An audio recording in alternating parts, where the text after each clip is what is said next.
This House must ask itself a simple question. Who is this budget for? We also want to know as citizens, but carry on, ma'am. This appropriation bill is fundamentally no different from the budget tabled in the last years. In short, same old lies. We reject this bill not because we oppose budgeting. EFF strike again in South African Parliament. Hlengiwe Mkhaliphi completely destroyed GNU budget on appropriation bill.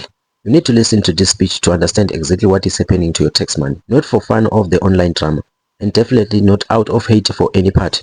Watch how the EFF Hlengiwe Mkhaliphi step up on the podium and expose exactly who is this new budget left behind, while our communities drown in service delivery failures. Check this one out. Greetings to the President, CIC and Commissars. EFF rejects this 2026 appropriation bill. We reject this bill not because we oppose budgeting, but because we oppose the continued use of the budget as an instrument to perpetuate inequality in South Africa. We oppose it because it protects elites and reproduces the same economic structure that kept millions of South Africans in poverty. This House must ask itself a simple question. Who is this budget for? Is this budget for the unemployed graduate sitting at home with qualifications but no job? Is it for 9,000 unemployed doctors who remain ready to serve but are denied posts? Is it for communities in Khayelitsha, Diepsloot, Lusikisiki, Jozini, Mamelodi, Mao, Tenanda, who continue to live without dignified housing, sanitation, water and healthcare? Or is this budget for rating agencies, treasury officials and political establishment that has convinced Parliament that that budget are sacred documents that cannot be meaningful change? Speaker, what is the most disappointing this year is not only the content of the bill, but the conduct of the Standing Committee on Appropriations. We are told that there is a new chairperson. We are told that there is a new political environment. We are told that Parliament is entering a new era of oversight and accountability. Yet what we have seen, no fresh ideas, no new terrain, no bold proposals, no serious attempt to use powers of Parliament to reshape this budget in the interest of the poor, especially the poorest of the poor. Instead, what we have seen, Speaker, is a committee that behaves exactly as it always has. The chairperson speaks confidently on broadcast about democracy, consultation and putting matters to a vote. But when it comes to the most important democratic instrument in this Parliament, the power of the purse, that democratic spirit disappears.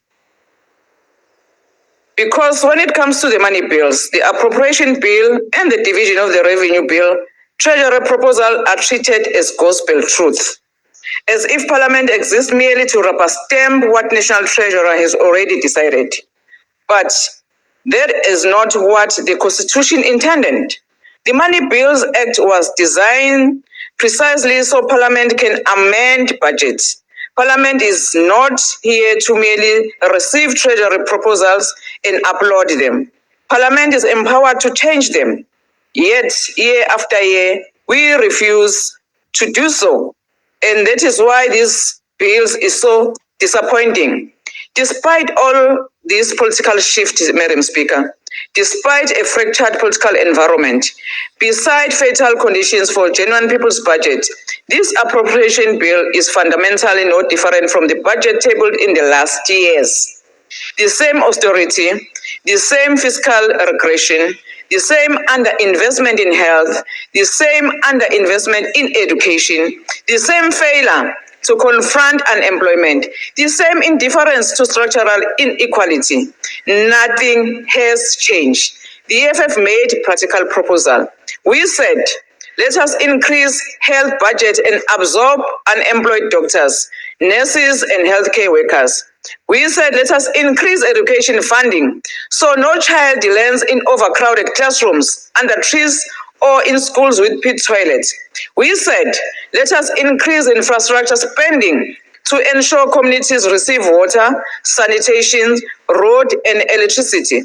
We said, let us strengthen SARS because a capable revenue authority can collect billions more and reduce the tax gap.